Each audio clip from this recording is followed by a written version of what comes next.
The great ocean liners of the Edwardian era were the industrial marvels of their age, the largest machines on Earth. When the owners of White Star Line commissioned the Titanic, their ambitions were every bit as large as their plans for the ship herself. She was to be the biggest, fastest, most luxurious passenger liner ever built. Construction began at Harland & Wolff shipyards in the spring of 1909. The city of Belfast watched her grow and took pride in the feats of engineering required to construct and fit out this giant vessel. From her triple propellers to her elegant backswept funnels, the Titanic was a sign of her times. Culture and commerce alike were hurtling forward into the modern age. After just 3 years' hard work, she was finished, a floating city, ready to welcome a whole community on board. The passengers on her maiden voyage were drawn from all walks of life. Among the gilded staterooms of first class, silent film stars rubbed shoulders with millionaires. Further down in second class, the quarters were compact but still comfortable, housing school teachers, small businessmen and the like.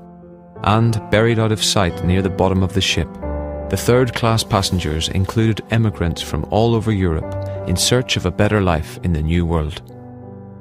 By the 11th of April, the Titanic was on her way across the Atlantic. Hearing reports of ice from other liners plying this busy route, Captain Smith plotted a new, more southerly course and called for full speed ahead. On Sunday the 14th of April, Titanic's radio operators received 6 further reports about icebergs in her path. They were busy sending telegraphs on behalf of passengers, and the final 2 warnings never reached the bridge. That night, the sea was flat calm, the sky clear but moonless, with temperatures dropping towards freezing. In these conditions, sea ice is very hard to spot. But at 11:40 p.m, the lookout sounded the alarm in a telephone call to the bridge. Iceberg! Right ahead! Despite efforts to bring the ship around, she struck the iceberg less than 40 seconds later, opening up a long tear in the starboard hull and sending the sea rushing in. At first, the impact didn't strike the crew as anything too serious. But by midnight, the forward third-class sections of the ship were beginning to flood, and Captain Smith realised that the Titanic was in grave danger. He ordered the lifeboats uncovered. There were 20 lifeboats on board, more than the law required, but far too few to carry all the ship's passengers. No one could imagine that a gigantic liner like the Titanic might sink before another ship came to the rescue. And indeed, the Titanic's crew could see the lights of another ship that night, lying at anchor less than 20 miles away. Despite increasingly frantic efforts to make contact, they got no response to their radio calls or distress flares.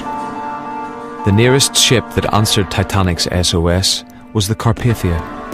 Her crew immediately set off to the rescue, but she was 4 hours away, even at frantic full speed. Because of the shortage of lifeboats, Captain Smith ordered women and children to board first. The crew managed the evacuation as best they could in the confusion, but many boats were launched half full.